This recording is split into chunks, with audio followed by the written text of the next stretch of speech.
Hi. Okay, so it's been a little while. Yeah, since Halloween. I actually discovered that one of my photos that I restored had someone famous in it. So, I'm going to talk about her. The photo was of bathing beauties. I decided to actually, because in my Flickr account, a lot of my photos were, and yes, I look a little frazzled. I've been working all day to try and update my Flickr account.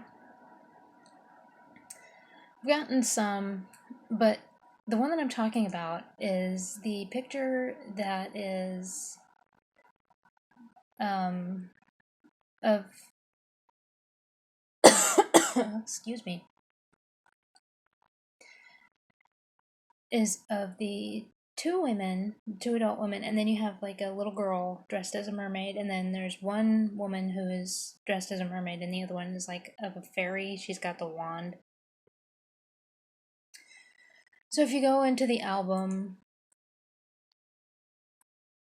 and you see at the beach, it'll be in there. It should be the last one. Well, the adult mermaid happens to be Annette Kellerman. Now, the photo is from a 1918 film known as Queen of the Sea. The film is lost. It's like, darn it. Now, Annette Kellerman is, or was, she died in 1975 and was born in 1887.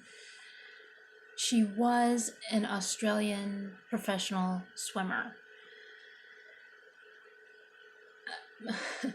Actually, for the time, she had a lot of different titles. She lived a very accomplished life.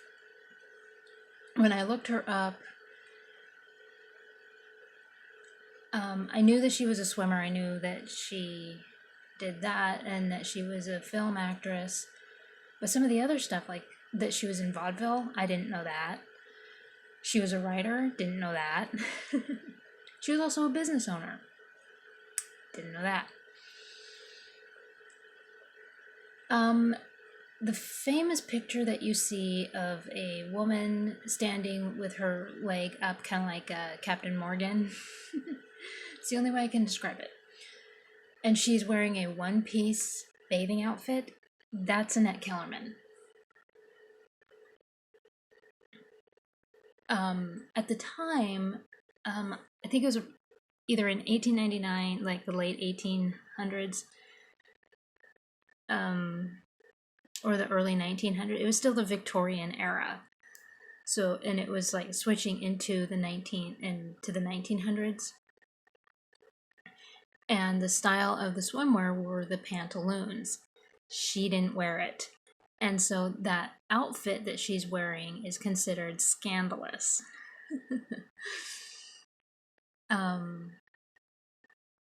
But it actually inspired other women to wear the same thing. So, and that's the kind of lady that she was. And because of that photo, and because of the fact that she decided she wasn't going to wear the pantaloon swimming outfit, she actually started her own fashion line. Of all things.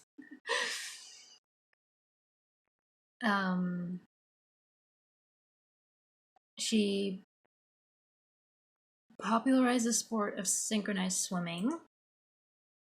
Like I said, she did everything. I don't know when it started. I don't know if she... let me see something. It was known as water ballet. Oh, okay. So the first recorded competition was in 1891 in Berlin, Germany.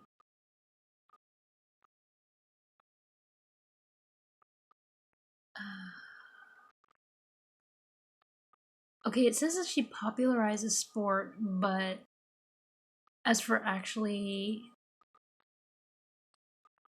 um, being the one that invented it, it's not saying. So, but I wouldn't put it past her. And because of her swimming, I mean, she did so many swimming films. I mean, that was basically what she did. And because of the synchronized swimming, which I didn't know, I just found this out. She she wrote a swimming manual. I don't know if you can still find it. Some of these, like Howard Carter, he wrote. I'm gonna turn this off because I'm sure you can hear the buzzing.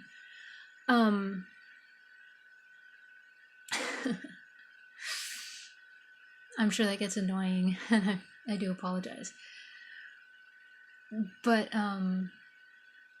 Howard Carter, he wrote a volume set of his findings in the 20s of King Tut, and you can still find that. It's still. I'd love to have a first edition, but of course that's never gonna happen. But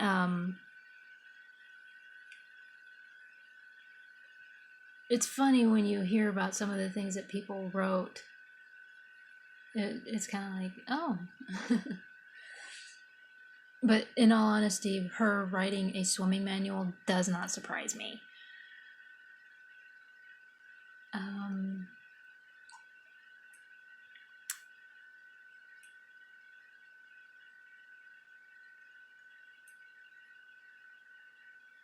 She was born, excuse me, and I'm sorry, I don't have anything to take care of this, so I didn't think this one through. And I'm sorry if I say this incorrectly. Marrickville, New South Wales, Australia. Her father was a violinist, and her mother was a pianist. So she was born into a music family. So that actually cracks me up a little bit, and not in a bad way. You know, because usually you hear about people in a music family, they continue, and you usually hear about and also with carpenters, they continue, like several generations of carpenters. So at the age of 6, she had to wear braces on her legs because she had a weakness. And that's when she was enrolled in swimming classes so that she could strengthen her legs. By the age of 13, she's back to normal. And at the age of 15, she had won her first swimming race. And it was also by 15 or 16, it doesn't say for sure, she was also giving diving displays. Not lessons, but displays. So she was kind of show off.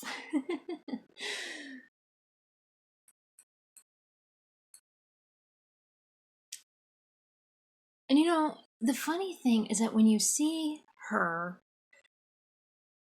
because now it's like the swimmers, they have to be super skinny. She wasn't a skinny mini. She's very athletic.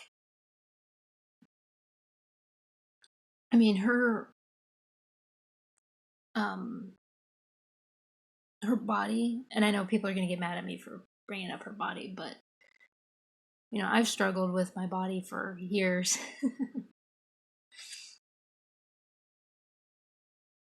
But it does bother me that now it's like you have to be super skinny to do certain things. Like people think that when you're a dancer, you have to be like anorexic looking, and it's like, no, you don't really. Anna Pavlova was not. She was not skinny, skinny. And some of the dancers that I restore and colorize, or even that I look up, they're not skinny. But yeah, she, when you look her up, if you do, she's she has a very athletic body. I kind of wish they would go back to that. That this is the normal body type. Drives me nuts. So in 1902, this is her swimming career. Um, she won the ladies 100-yard mile championships in Australia, in New South Wales. Her record time was 1 minute 22 seconds and 33 minutes.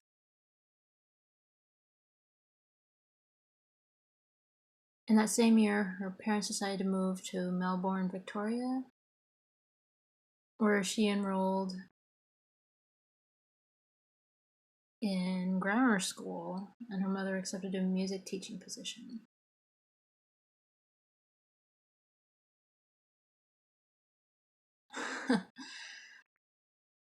At the school, she gave exhibitions of swimming and diving in the baths, performed a mermaid act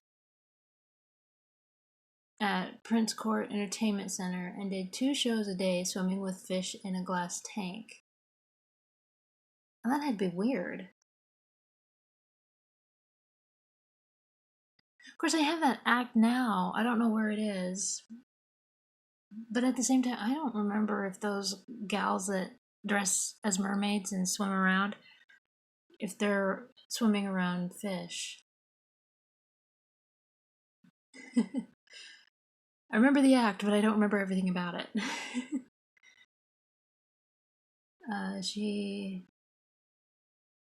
It says here that she performed sensational high dives, but it doesn't say how high. Let's see. At the Melbourne Theatre Royal. So I guess if you know where that is, of course, it's probably different now than it was then. That was in 1903. Kellerman and Beatrice Kerr, who was billed as Australia's champion lady swimmer and diver, were rivals. And actually had competition. Although Kerr's public challenges to Kellerman to meet a competition were unanswered. In 1905, Kellerman was one of the first women to attempt to swim the English Channel.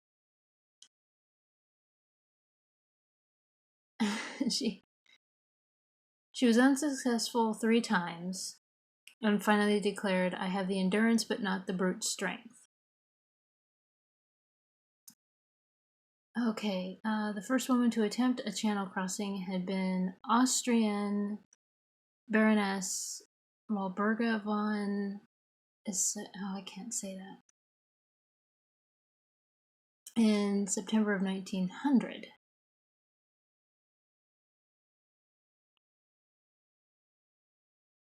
Kellerman actually challenged her in a Danube race and defeated her. I don't know if I said that.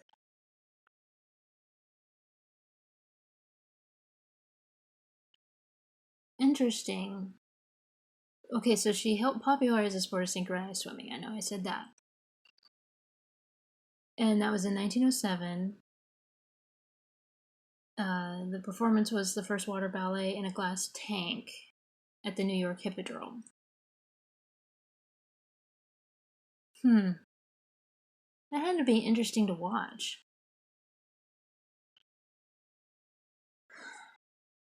So that was her swimming career.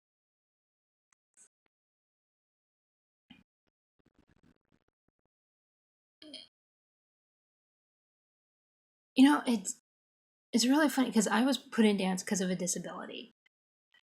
And it's really interesting because you hear about all these other people who win it, just like oh shoot, now I'm blanking on his name. The one that just retired and he has all the medals, but that has a wingspan of of a bald eagle. But you know, and he's fantastic to watch. But he had disabilities as a kid too. And you know, I'm sure if you were to go down the line of all these people who when they were kids they had these disabilities. Yeah. Cuz I'm looking at a picture of her and her legs are just incredibly muscular. It's hard to believe that she had leg disabilities. But, you know, what can you do? I mean, you can't say that it didn't happen because obviously it did.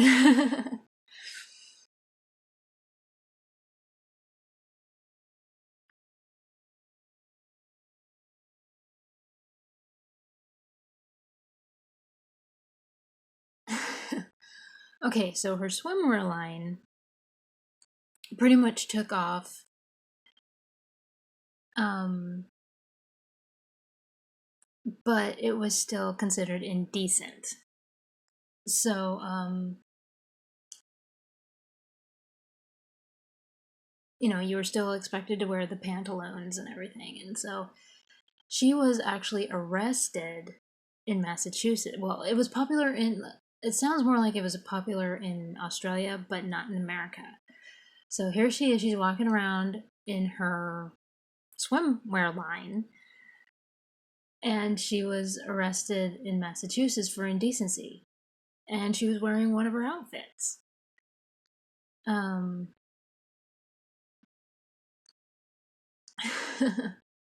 so that's interesting. I wonder when it started to take off here in America. Just one more time that Australia was ahead. And I don't mean that to sound sarcastic if it did, because a lot of times when I'm restoring these photos, I've come across a lot of times where people, you know, like the Australians, they come up with inventions or, you know, because I restore inventors or read about inventors and they're like even a decade ahead. And here we are, we're Americans and we think that, you know, it's like, no. I mean, granted, we came up with some things, but still. So here's the thing about Kellerman.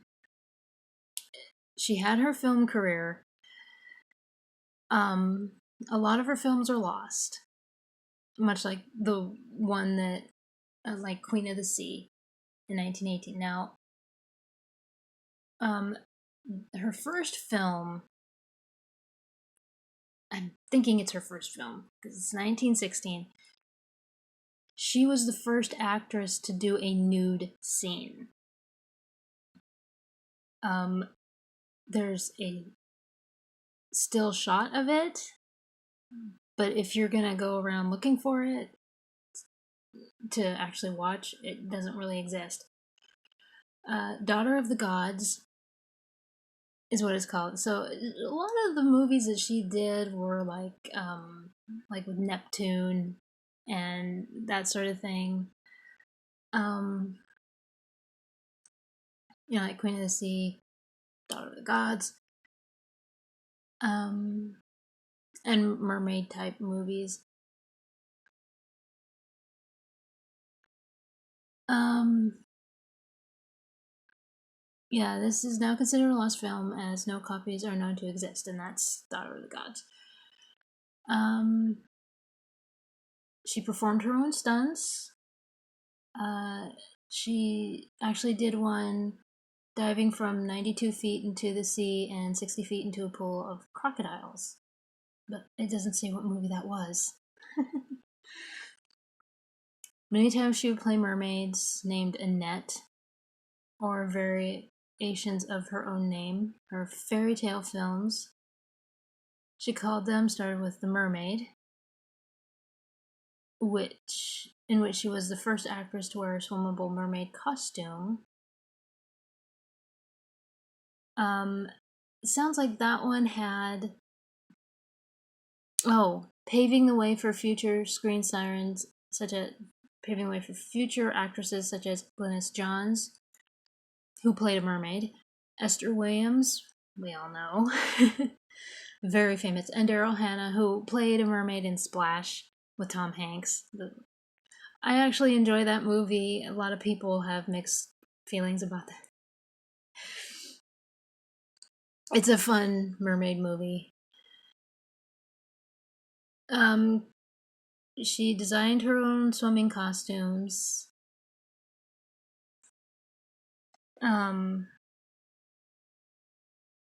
She also made the fairy costume that you see in that picture for Queen of the Sea that I did not know.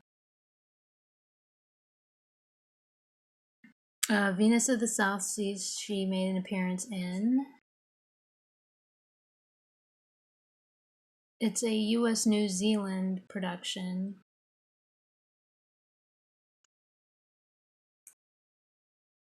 In 2000, it was restored in 2004 and is the only feature film starring California. Okay, so I was wrong. I guess because I thought that all of her films were lost.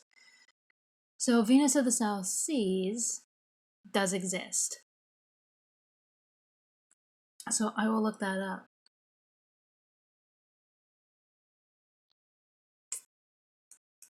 And then, of course,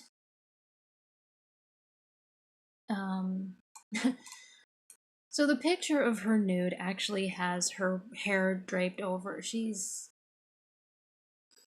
you don't see much. Sorry. Spoiler.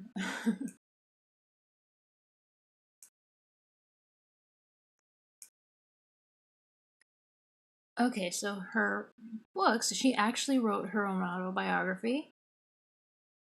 And then, of course, the How to Swim, Physical Beauty and How to Keep It Up, a book of children's stories. There were a lot of children's stories during the Edwardian era that popped up. And of course, hers was, and in the 20s. I actually have to say that too, because in the Edwardian era, of course, children's stories came up because of World War One. I read somewhere, and I don't remember, I think it was when I was in college, at the community college. I had a professor who made the statement that because of World War One, a lot of authors were asked to make children's stories to boost morale. So, and then in the 20s, a lot of authors were still doing the children's books because they didn't know what else to write. It just kind of caught on. And she also wrote numerous mail order booklets on health, beauty, and fitness. Which makes sense, she was a pretty gal.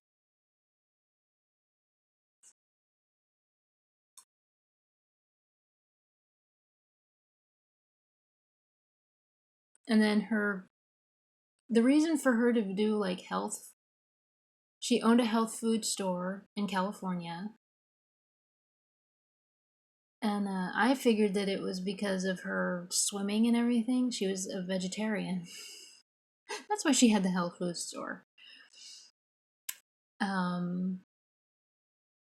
She continued to swim and exercise until her death in the 70s.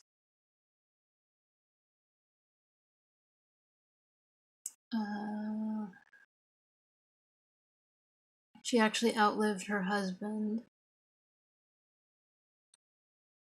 She only married once.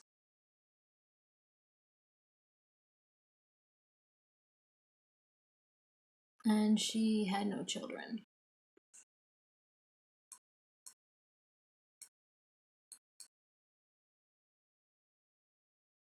So a lot of her movies were basically like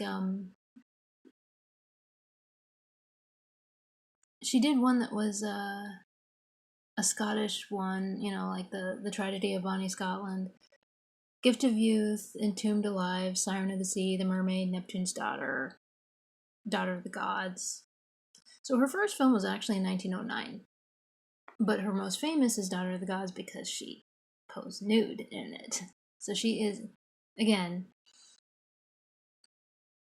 the first woman to be nude in a movie, in film. So anyway,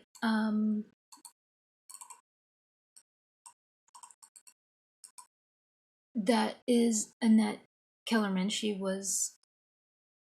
I didn't say much about her vaudeville.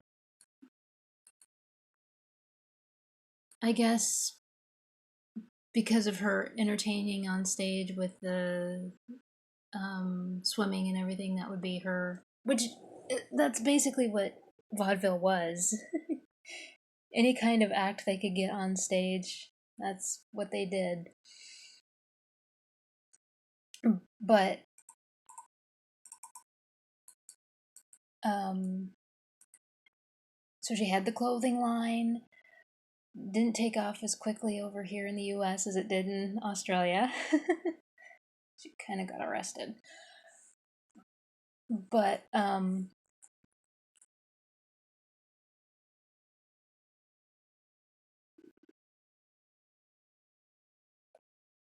oh, excuse me. I knew that was coming. And I'm not tired. That's the funny thing. My body thinks I am, and I'm not. I always hate when that happens.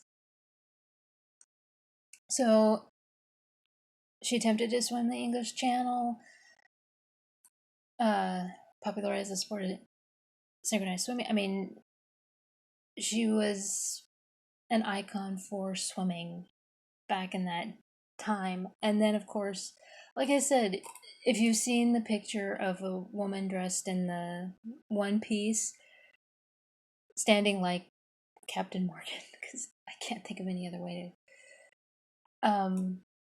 That's her. And she basically kickstarted her clothing line with that outfit. And she had a health food store. I don't know if it's still there. It doesn't say what it was called. And then it says here that she was honored by the International Swimming Hall of Fame at Fort Lauderdale in Florida. So,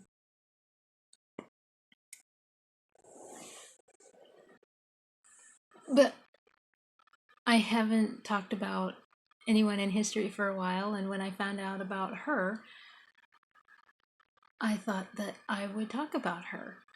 I just. And, so anyway, yeah, I will look up her. The one that survived, Venus of the South Seas, and if I can find it, I will critique that one.